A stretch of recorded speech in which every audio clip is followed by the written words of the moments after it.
Elias was 32, but some mornings, looking in the mirror at the dark circles under his eyes, he felt 50.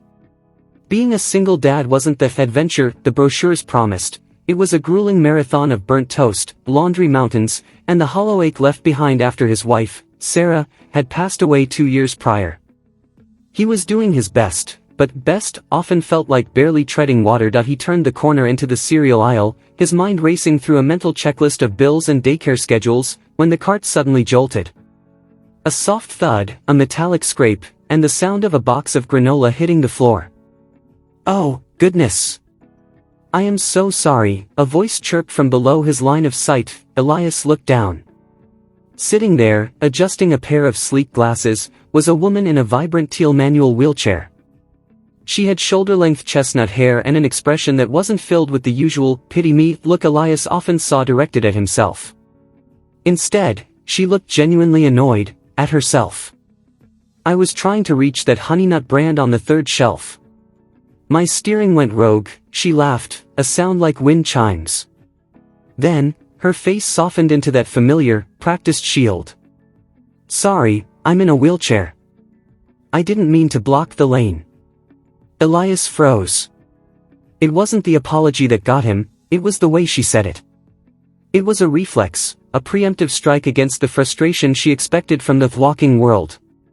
"Don't be sorry," Elias said, his voice deeper than usual. He reached out, not to move her, but to pick up the granola box she'd dropped. "I'm the one with the runaway toddler. If anything, you're the victim of a distracted dad." The woman, whose name he would soon learn was Clara, looked up at him. For a second, the busy supermarket faded. No one had ever responded like that. Usually, people grabbed her chair without asking to help or stared at her lap. Elias just handed her the cereal, his eyes meeting hers with a tired but genuine kindness. Over the next month, Supermarket Saturday became the highlight of Elias's week. It started with casual nods, then evolved into 20-minute conversations by the frozen peas. Clara was a freelance graphic designer with a wit that could cut glass and a heart that seemed to beat for everyone but herself. She told him about the car accident 5 years ago that changed her life, not as a tragedy, but as a recalibration. Elias found himself opening up in ways he hadn't since Sarah died. He told her about the fear of raising a daughter alone, the guilt of moving on, and the crushing weight of trying to be everything for Mia. "You're trying to be a lighthouse, Elias," Clara told him one afternoon at a local park. "But even lighthouses need someone to trim the wick. You're allowed to be tired." That shocking moment, the one that would eventually go viral in their small town, didn't happen at a gala or a staged event.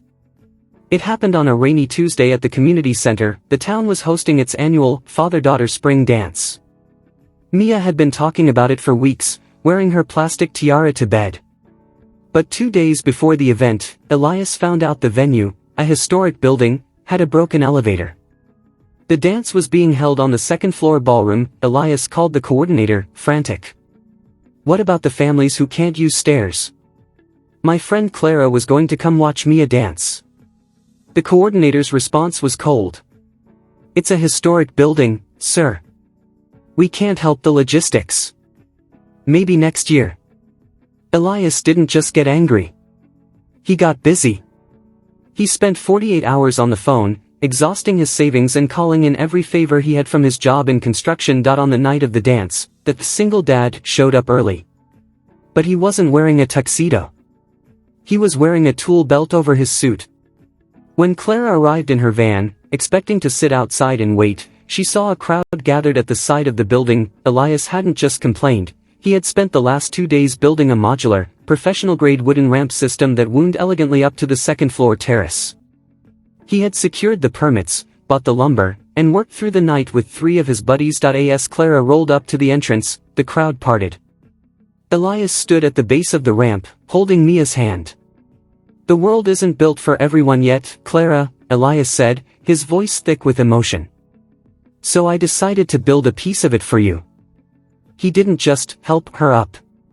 He walked beside her as she rolled herself up the incline he had built with his own hands.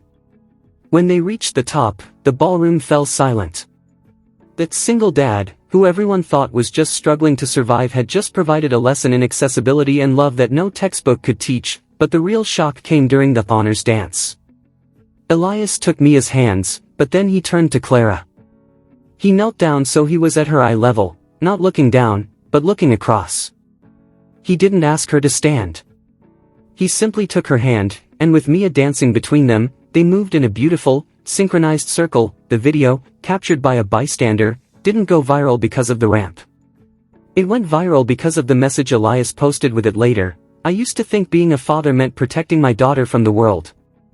I realized it actually means changing the world so she, and the people she loves, can actually move through it. The story of Elias and Clara reminds us that our limitations are often just lack of imagination from those around us. Strength isn't found in how much weight you can carry alone, but in how many obstacles you're willing to remove for someone else.